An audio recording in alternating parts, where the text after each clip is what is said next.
Welcome to the rselzer Real Estate Podcast, where we discuss important topics for buyers, sellers, and investors in the Toronto area real estate market. Here's your host, rselzer.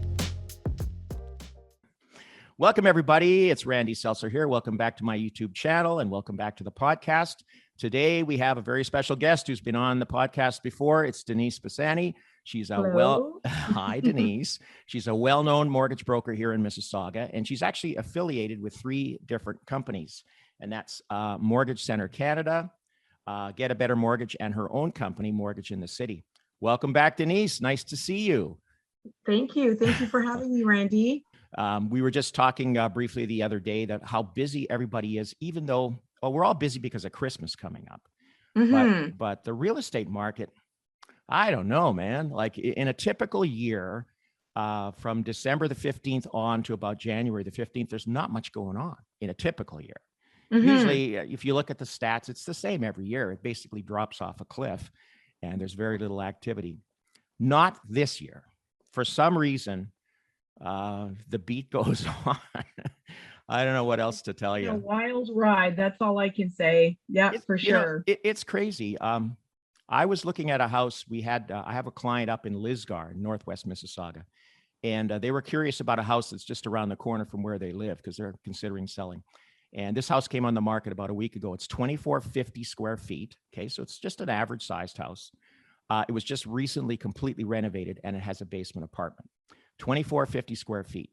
Came on the market for 1.450, and I thought that was too high. I thought, for that square footage, you're looking at like 1.2, 1.3 maximum. Lisgar, north of Derry, west of Winston Churchill. We're not talking Lorne Park here or Mineola. We're talking Lisgar, 1.45. Was on the market. They had their offer date, and yesterday they reported the sale, went for 1.8. 1.8. What? What is that? I mean, congratulations to the sellers and to their agent. And the buyers, I hope they have more than 20% to put down because no bank appraisal is going to come in. It's way, way over. It was 24% over the asking. Wow. 1.8.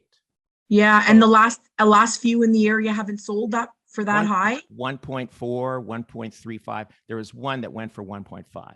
Yeah. It won't come back. It's crazy. It's crazy. Yeah. They take the last 3 appraisals in the last 3 months and they compare it. Oh, so, okay. Yeah.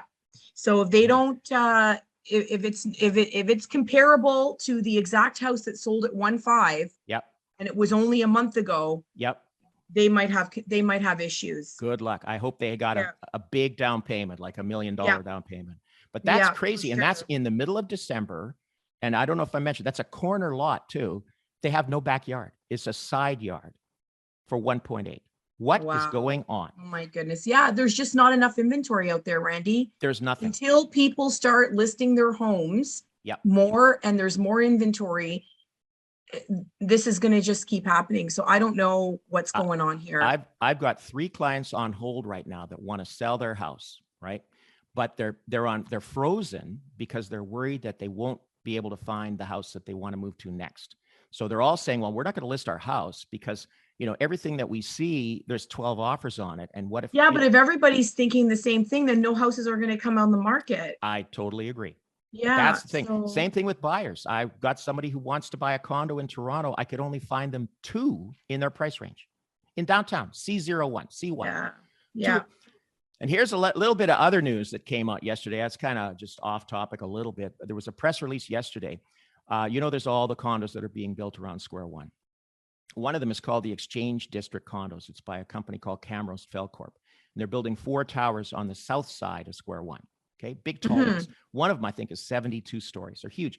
They're already started construction on the first 2. Yesterday, they did a press release. They're going to be selling the penthouse in the 3rd building. It's 8,000 square feet. Okay, this is in Mississauga. Wow. We're talking Mississauga Square One.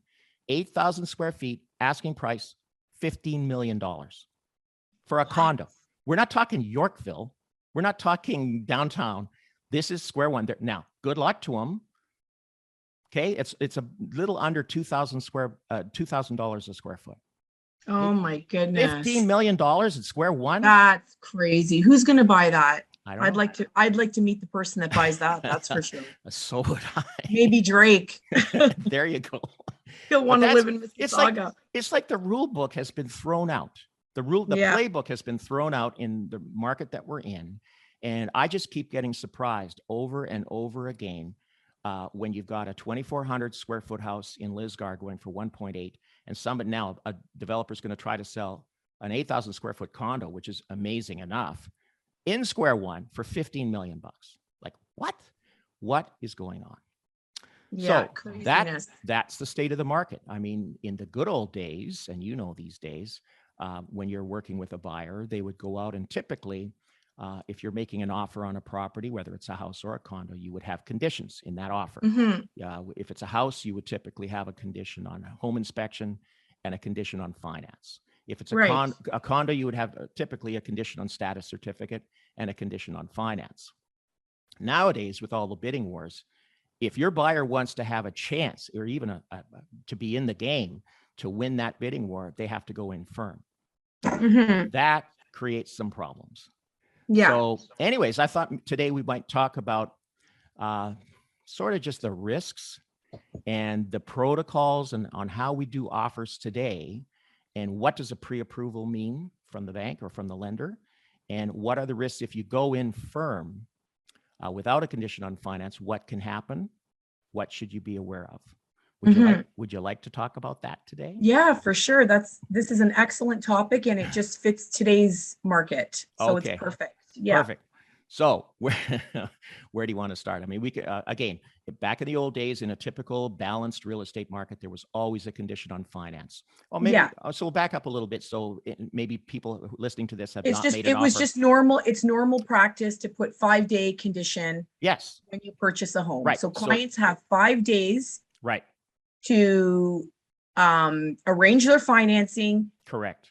Do the appraisal and get the approval from the bank in writing saying you are ready to go. You can waive the financing. You have the mortgage. That's right. In a typical market. In a typical market. Yes. Right.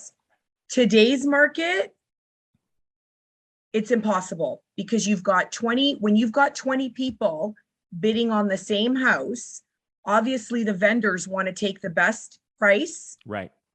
And the best offer with the least conditions. That's right. So if you're going in there, even with a better price, even if it was $5,000 more, I've seen. Yes. If that condition on financing is in there, they will take the lower offer by $5,000 that someone went in firm. That's absolutely right. And I've seen it happen, and I've done it as a listing agent. Yeah. So when why take a chance? Yeah. So when the client goes in firm, the vendor basically, it's sold that minute, that night. They don't need to, the purchasers drop off the check and the house is theirs on closing date. That's right. There's no going to the bank and looking for a mortgage. You've gone in without financing, without inspection, without appraisal, anything really. And the deposit check that you leave is basically gone if you back out of the deal. So you can't really back out of the deal because you could get sued. So going in without financing, going in firm means you've purchased the home and it's yours on that closing date. There's no backing out. That's right. So in this market, and when I have clients calling me and saying, Denise, we're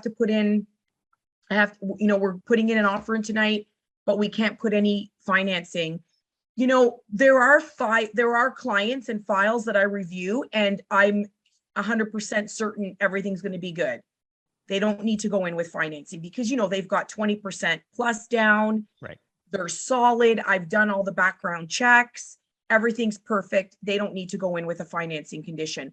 But even when I'm 99% certain, I shouldn't say 100, there's always the appraisal aspect of it. Exactly. Banks can ask for an appraisal during the approval process. They want to see the property. It's very common that I would say 80% of the time the banks want an appraisal. That's right. 100%. And if they do want an appraisal and a client is paying $100,000 over asking, it could, there's a chance that that appraisal doesn't come back at what the client paid for during that negotiating process. That's right. And for people listening in today, the banks, they have to protect themselves as well. They have to do their due diligence so that if they're ever audited, they have to be able to show, well, we lent all this money out to this individual or to this couple, but it was for a house that really existed. That's why that's one of the reasons why appraisers go out to take photos of it to show that the house really exists. And then the appraisal process again is where the appraiser, who are very highly skilled, will look at other sales in the area to make sure that you, the buyer, did not pay way over what it's worth, because they don't want to lend you money. It becomes a negotiation. Like when you're negotiating, there's a lot of emotions involved. You're bidding on a house, and sometimes it becomes like a game almost. Like, I want to pay more. I want to pay more than that person. I want the house. And then at the end of it all, you've paid $100,000 more. Is that house really worth what you paid? Right. Well, I hope you have mom and dad to back you up, or someone to back you up, because if you've got exactly 20% to put down and that appraisal comes back lower, you're going to have to pay that difference. Okay. Very good. Very important point. So for people out there who are considering buying a property, what happens exactly? What happens when the bank appraisal comes in a little bit low and the bank says, no, we're not going to give you this mortgage for the amount that you requested? What do you have to do? Typically. Right. So if the client paid 1.1 million, and the appraisal comes back at $1 million, then that client will need to come up with that $100,000 difference that the bank is saying they don't support. That's right. The appraisal. So not only do you need to, so we would take $1 million, because that's what the bank's appraisal came back at, and times it by 20%. So their down payment would be $200,000. Right. So not only do they have to put $200,000 down, but they have to put down that 100 that the bank is not supporting. So now their down payment is $300,000. Surprise, surprise. And that's mandatory, or it won't close, because the and no broker out there will be able to tell you that you are 100% approved. And if they are, they're taking a big chance. That's right. Unless, of course, you do an appraisal prior to putting the offer, but there's usually no time for that. No, exactly. Yeah, there's usually no time for that. So Denise, let's explain a little bit about what exactly is a pre-approval. What is a pre-approval? Because people go, they say, okay, I went to the bank, I got pre-approved for $800,000. So that piece of paper that the bank gives you, if you look at the small print, there's probably the fine print. The fine print. If you look at that fine print, there's probably 7 to 10 conditions that will protect the bank. So that pre-approval certificate is not your approval to go ahead and purchase a home firm. It is not. So that's something you really, really need to pay attention to.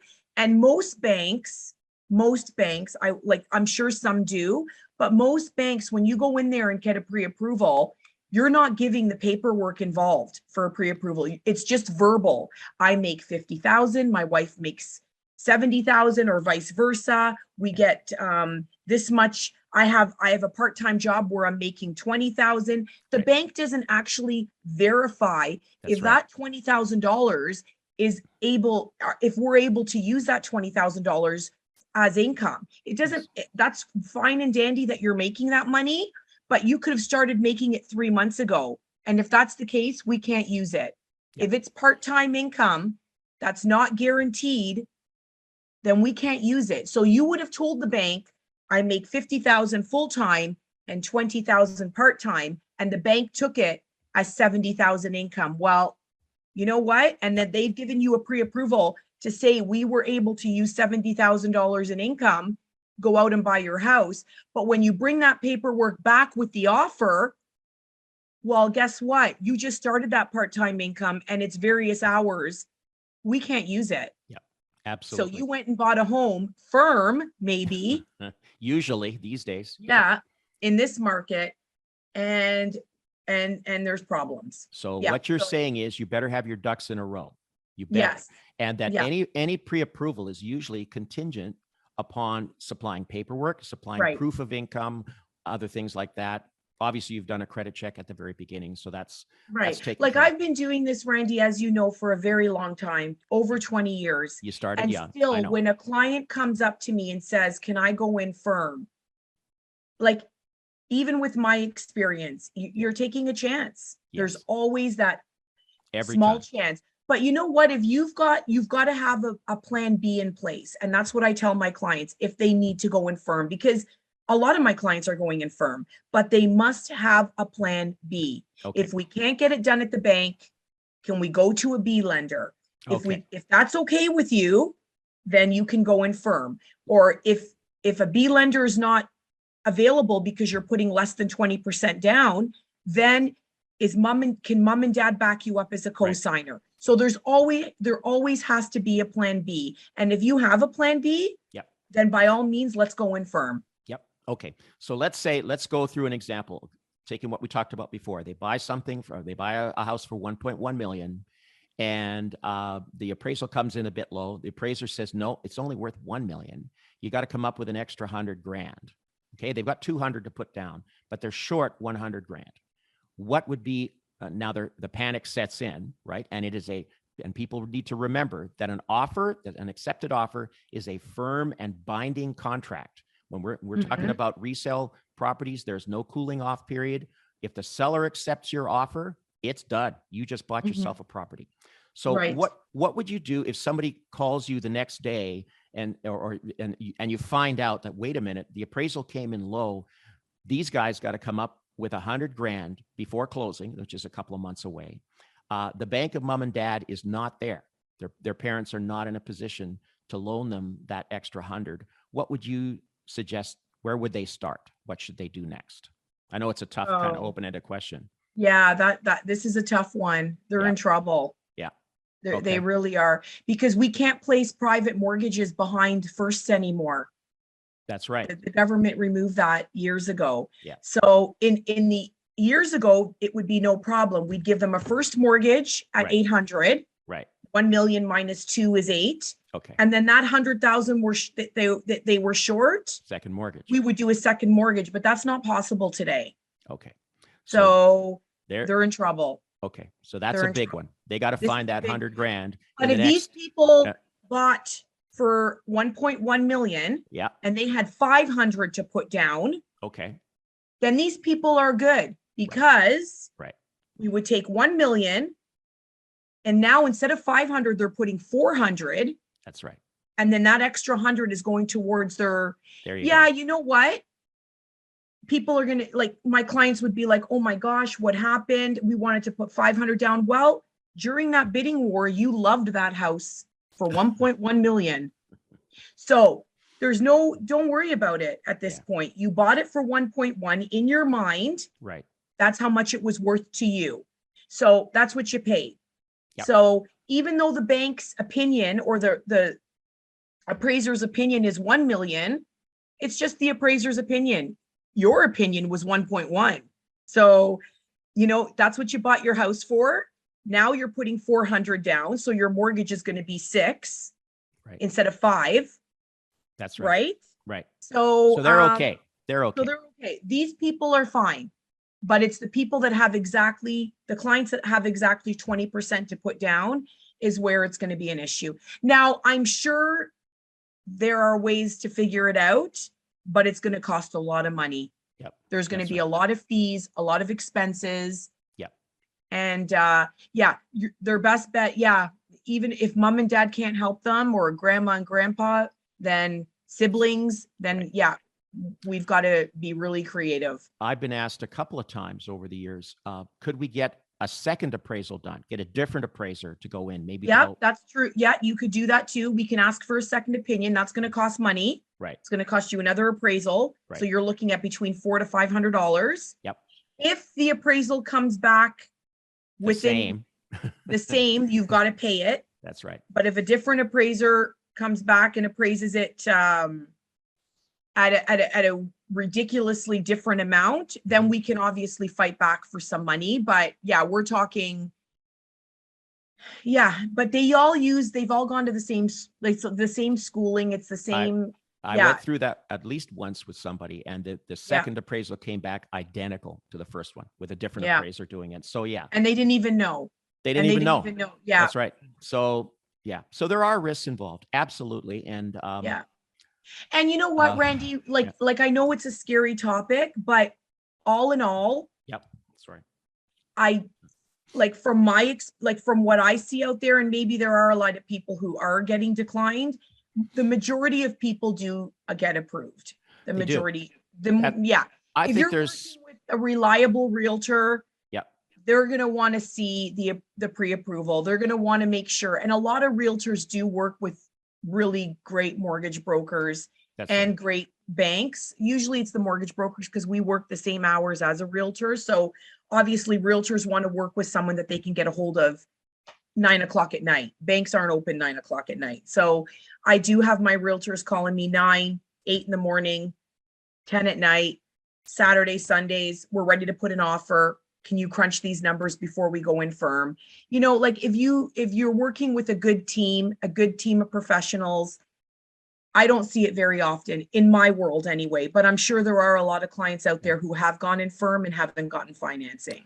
So yes. And the banks, it's not, I mean, there is some flexibility from the bank's point of view too. I'm sure there's 5 or 10%. It's not like an exact number. You got to come in only at a 1 million. If it's a little bit over, I know there's some flexibility there. It's just if it's way over, then the banks are going, well, wait a minute, you know, we don't want to advance this loan because the loan is worth more than, you know, you paid more than the house is worth. And let's face it, Randy, realtors need to do their homework too, and which I'm sure they do. If them. Yeah, if they're obviously they need to watch, you know, they're hired by the client to make sure that when they're bidding on a house. I've had many agents say, Denise, I didn't let them bid higher than this. I really don't think it's worth that much. Because they're afraid of the appraisal situation as well. Because who's it going to boil down to at the end? Why did you let me pay that much, right? Who gets blamed? It's always the realtor. It's always the realtor. So I totally agree with you.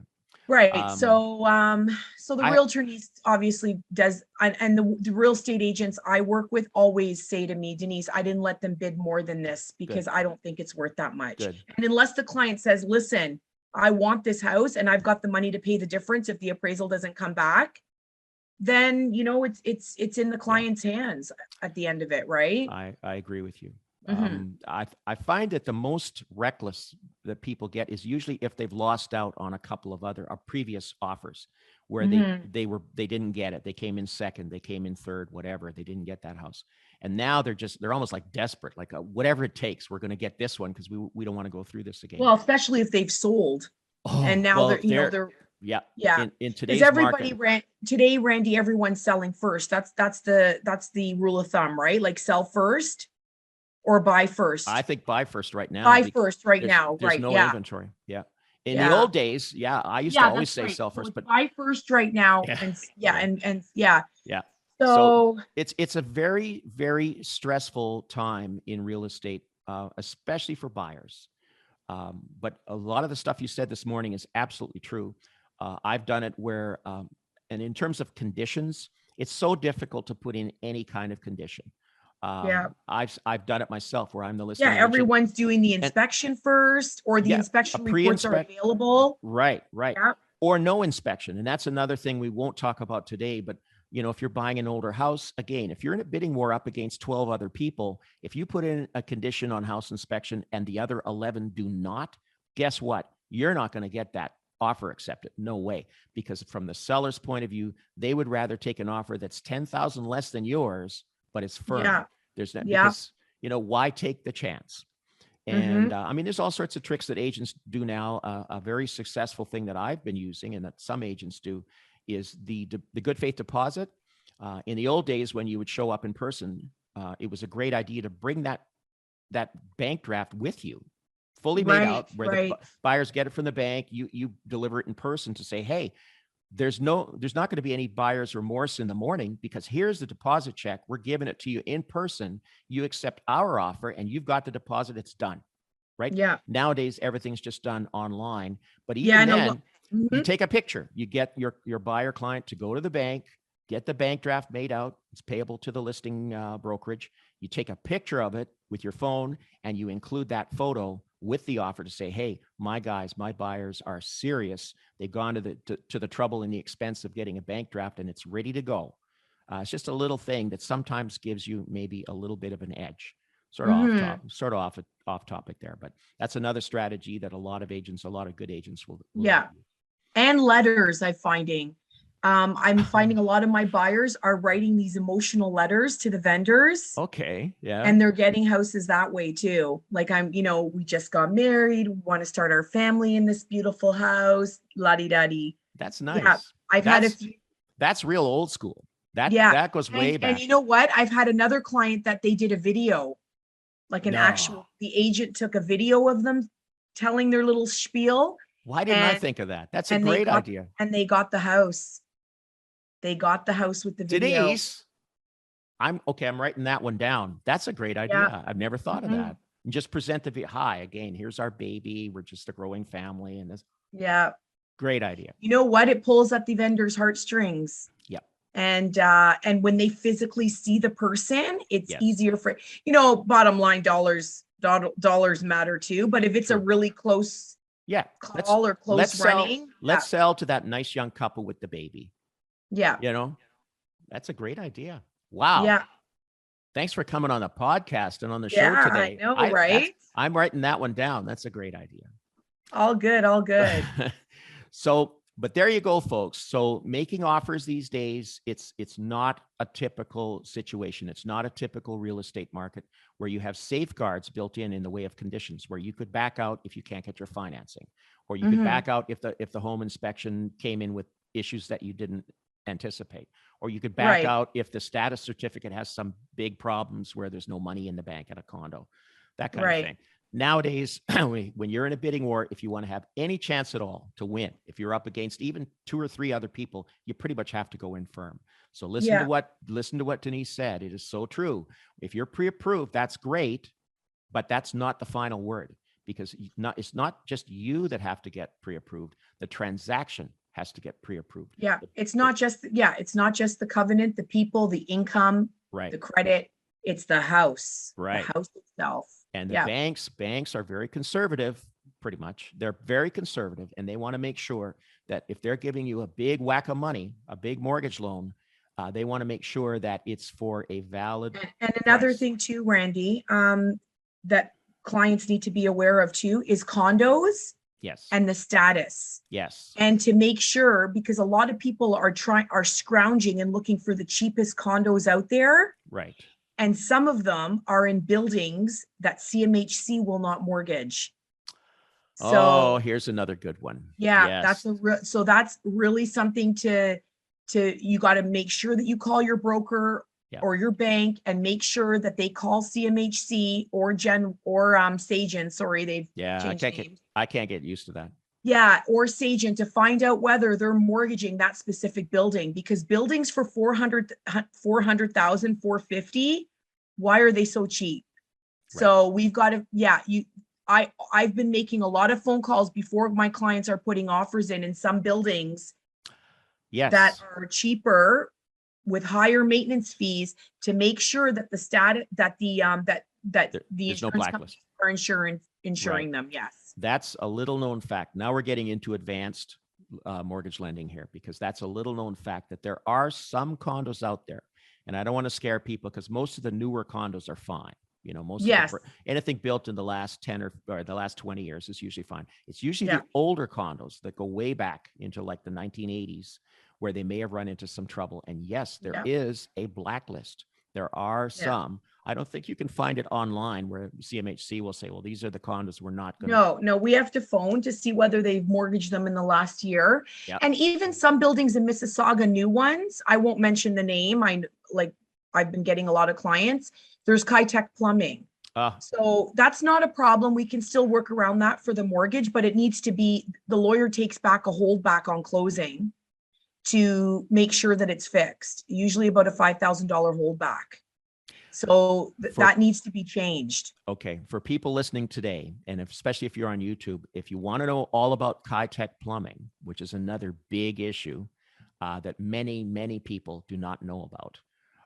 Kitech plumbing was a type of plumbing that became very popular. I believe it was in the mid to late 90s. And it's plastic plumbing that was used in a lot of condos in Square One and all around the GTA. And then they found out a little bit later that the plumbing was defective over time. I believe it's from hot water where it would melt through the pipe or something. Yeah, And explode. yeah, it's a huge problem that hardly got any publicity, but it is out there. So that's something maybe we can talk about another time. Mhm. But it is an issue. So you see, there's all these things out there. There's all these, we don't want to scare people. I mean, 99.9% of transactions. Everything goes through. Exactly. Yeah. But yeah. there are some things that you can caught on. But yeah, you need to do your homework, and you need to be aware. You need to be working with professional people that know what they're doing. That's 100%. right. That's right. Because we're here to protect you. Like, I can't sleep at night. Yeah. If my clients, aren't taken care of properly, I can't sleep at night. So that's the type of person you want to work with, because obviously we have your interest at heart. So that's right. And not all realtors, especially, are alike. There are some out there that you have to be aware of, but the best realtors and certainly the best mortgage brokers do care about their clients. They want to make sure they have a happy customer going forward in the future. Exactly. So that's great. That's another great talk, Denise. It's always a pleasure. Thank you. I guess, Christmas is just 10 days away or something, or a little bit more, something like that. So hopefully we'll see you again in the new year. There's a million things we can talk about. Oh, so many. We have to do a little brainstorming and figure out some new topics, but there's so many that it's not even hard to come up with. That's so 100%. True. So true. So listen, have a Merry Christmas. Hope you have a wonderful time with your family. Thanks for coming on board again for today's session. Thank you. Thanks for having me, Randy. This is lots of fun. Yeah, always a pleasure. And all right. So take care. Talk to you again soon. Have a Merry Christmas. Okay. Merry Christmas, everybody. Thank you. Okay. Bye. Bye.